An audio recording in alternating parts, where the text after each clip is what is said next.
యువ నాయకులు లంబాడ హక్కుల పోరాట సమితి రాష్ట్ర ప్రధాన కార్యదర్శి డాక్టర్ బాబాసాహెబ్ అంబేద్కర్ 133వ జయంతి సందర్భంగా భారత రాజ్యాంగ నిర్మాత బడుగు బలహీన వర్గాలకు అట్టడుగు వర్గాలకు ఈరోజు మంచి పండగ రోజు. వాస్తవంగా ఈ అగ్రకుల పెత్తందారి వ్యవస్థ నుండి విముక్తి కోసం చేసినటువంటి పోరాటంలో ఈరోజు చిన్న రాష్ట్రాల స్ఫూర్తిదాత అయినటువంటి డాక్టర్ బాబాసాహెబ్ అంబేద్కర్ ఆర్టికల్ 3 ద్వారానే ఈరోజు తెలంగాణ రాష్ట్రాన్ని సాధించుకున్నాం.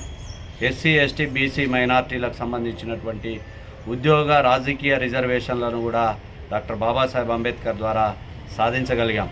కానీ ఇప్పుడున్నటువంటి పాలకులు బాబాసాహెబ్ అంబేద్కర్ యొక్క ఆలోచన విధానాన్ని, భారత రాజ్యాంగాన్ని మార్చి మనుస్మృతి ధర్మశాస్త్రం పేరుతో ఒక బ్రాహ్మణ వ్యవస్థకు సంబంధించినటువంటి ఆలోచన విధానాన్ని తీసుకురావాలని చెప్పేసి చేస్తున్నటువంటి కుట్రలని ఎస్సీ, ఎస్టీ, బీసీ మైనార్టీ అణగారిన బహుజన బిడ్డలందరూ వ్యతిరేకించాలి. భవిష్యత్తులో మన జాతులకు ఏదైతే అణగారిన కులాలకు అంబేద్కర్ రాసినటువంటి రాజ్యాంగాన్ని తొలగించి మనుస్మృతి ధర్మశాస్త్రాన్ని తీసుకొస్తానని పాలకులు చెప్తున్నటువంటి కుట్రల్లో ప్రతి ఒక్క బహుజన బిడ్డ మేలుకొని విద్యా ఉద్యోగ పరంగా చాలామంది ఎడ్యుకేషన్ లేక ఎస్సీ, ఎస్టీ, బీసీలు అనేక ప్రాంతాల్లో ఛత్తీస్గఢ్ కానీ, అటు మహారాష్ట్ర కానీ, తెలంగాణ కానీ, ఆదివాసీ గిరిజన తండాల్లో, మరి ఎస్సీ గూడాల్లో, కోయా గూడాల్లో చదువుకు దూరమైనటువంటి పరిస్థితి ఉంది.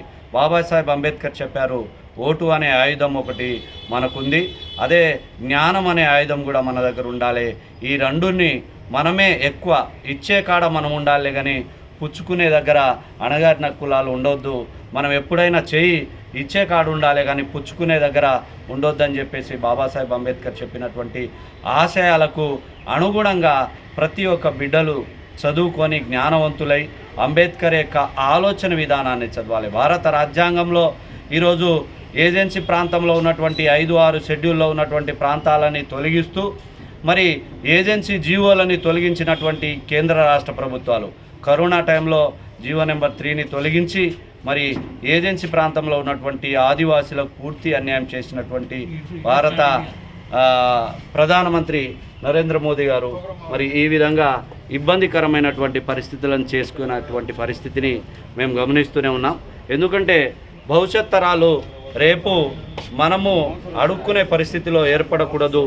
ఆ విధంగా మన జాతి జాగృతం కావాలంటే అంబేద్కర్ ఐడియాలజీ, అంబేద్కర్ రాసినటువంటి పుస్తకాలను ప్రతి పాఠశాలలో, ప్రతి గిరిజన తండాల్లో, ప్రతి గూడాల్లో అంబేద్కర్ రాసినటువంటి చరిత్రను, అంబేద్కర్ చేసినటువంటి ఆ రోజు మనువాదులు అంబేద్కర్ పెట్టినటువంటి ఇబ్బందులు, మరి పాఠశాలలో వెళ్ళనీయకుండా చదువుకోకుండా ఇబ్బందులు పెట్టి ప్రపంచ దేశాలకే ఈరోజు దిక్సూచి నేర్పించి ఒక దిశానిర్దేశాన్ని నిర్మించినటువంటి గొప్ప వ్యక్తి అయినటువంటి బాబాసాహెబ్ అంబేద్కర్ని స్మరించుకుంటూ ఈరోజు అంబేద్కర్ జయంతిని మరి లంబాడ హక్కుల పోరాట సమితి జిల్లా కార్యాలయంలో ఎస్సీ, ఎస్టీ, బీసీ మైనార్టీ అణగారిన కులాలతో ఈరోజు ఘనంగా నిర్వహించుకుంటున్నాం.